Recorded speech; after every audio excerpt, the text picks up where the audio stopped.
Okay, ladies and gentlemen, hii hapa ni Dar-Town TV na hii hapa ni mwezi Machi ambao tuko mwishoni sana ndani ya 2025.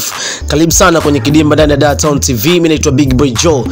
Bana, story za Mwamba wa Lusaka kutaka kurejea kunako klabu ya Simba zimezidi kuchukua taswira mpya baada ya aliyekuwa mwenyekiti wa bodi ya kurugenzi ya Simba try again au sio bwana Salim Abdallah try again baada ya kufunguka live kwamba ni kweli anakiri aliwahi kupokea simu ya kiungo mshambuliaji wa klabu ya Yanga ambaye ashakitumikia klabu kwa mafanikio makubwa sana, Clatous Chota Chama, kutaka kurejea kunako klabu hiyo, huku bosi wa Simba Salim Abdallah try again alimpa masharti ya Clatous Chota Chama kwamba Simba wao binafsi hawawezi kuvunja mkataba kwa Yanga isipokuwepo kama Chama anaweza tu kununua mkataba na kurejea kunako klabu ya Simba.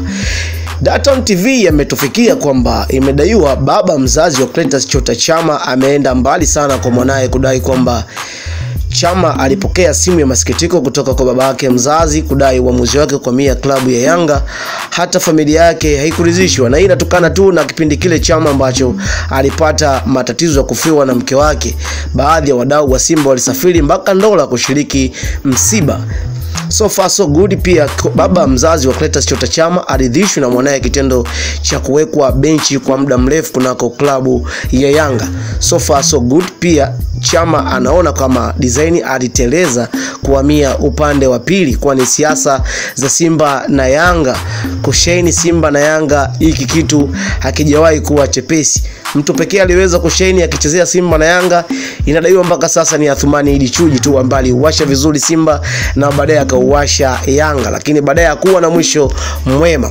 So ladies and gentlemen, pia sakata hili lifika pia kwa Mohamed Dewji ambaye ni mmiliki na rais wa klabu ya Simba kwamba huenda Clatous Chota Chama msimu ujao anataka kurejea.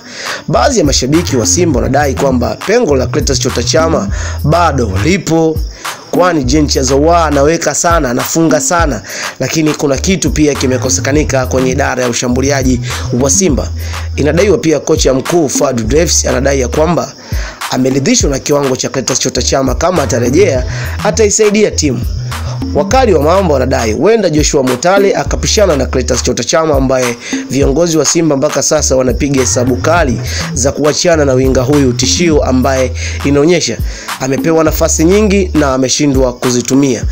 Clatous Chota Chama ukiingia sebleni kwake tu kuna picha ya wekundu wa Msimbazi.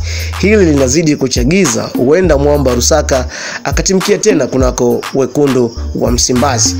Bwana, mimi naitwa Big Boy Joe. Kama bado hujasubscribe kwa kile kifaa unachokitumia kuitazama Dar-Town TV, hapo chini kuna neno limeandikwa subscribe, so make sure unaligusa ili kuendelea kukaa karibu na familia pana.